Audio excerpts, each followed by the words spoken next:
After conducting this focus group, I gained valuable insight into the true power of collaboration and how it can directly influence campus improvement efforts.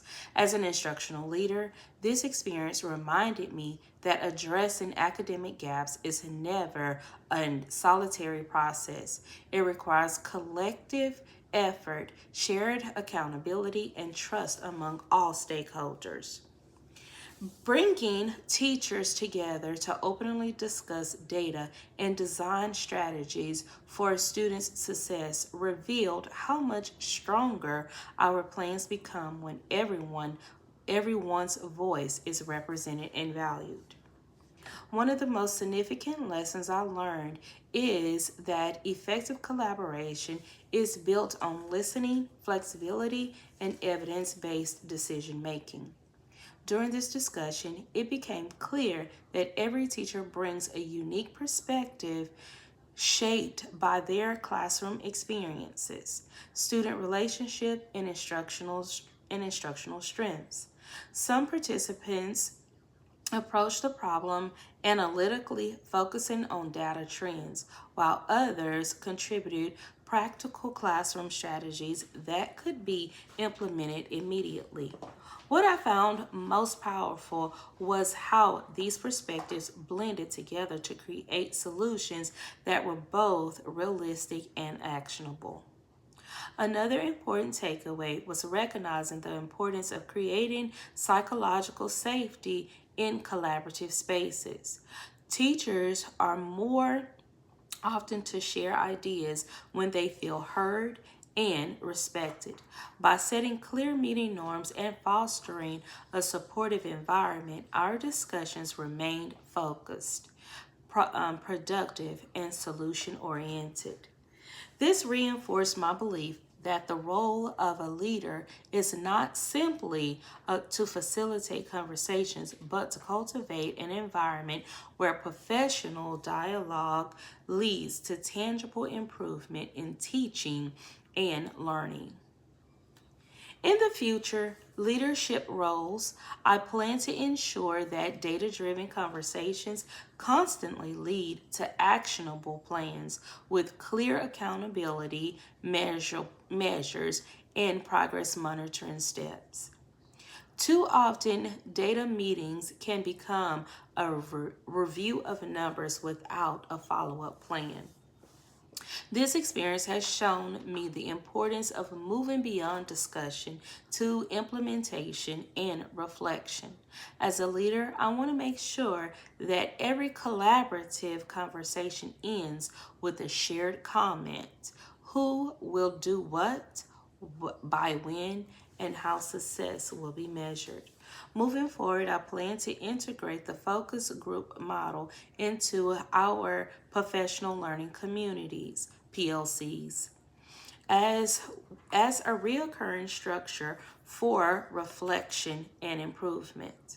Instead of waiting for formal data reviews, PLCs can use similar collaborative discussions to continuously analyze student performance, share instructional practices, and track the impact of interventions in real time. Embedding the model into the campus culture would not only strengthen teacher ownership of data, but also build a stronger sense of shared responsibility for student outcomes. To continuing growing as an educational leader, I want to deepen my skills in facilitating data conversations using structured protocol that provide teachers towards measurable and meaningful outcomes. While this focus group was successful in generating ideas, I realized the importance of having a tool such as data dialogue protocols, strategy rubrics, and improvement templates can help streamline the process and ensure consistency across teams.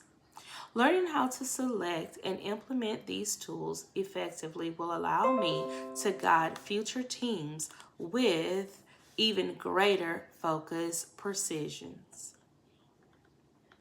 Additionally, I plan to pursue more professional development in instructional coaching and collaborative facilitation.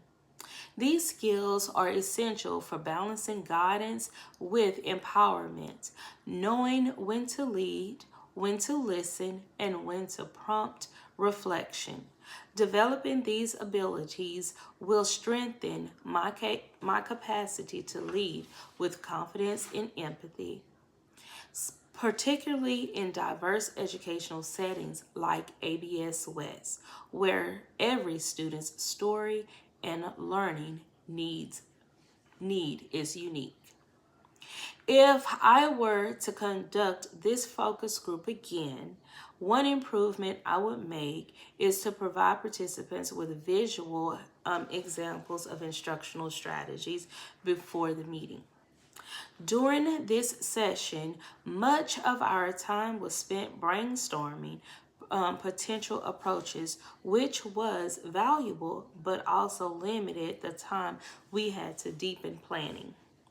By offering visuals, data snapshots, or sample lesson structures in advance, teachers could come prepared with specific adaptation or feedback. This adjustment would allow the group to spend more time refining the implementation plan, setting measurable goals, and establishing timelines for evaluating success. I also consider incorporating a brief exit reflection at the end of the meeting to capture immediate teacher feedback.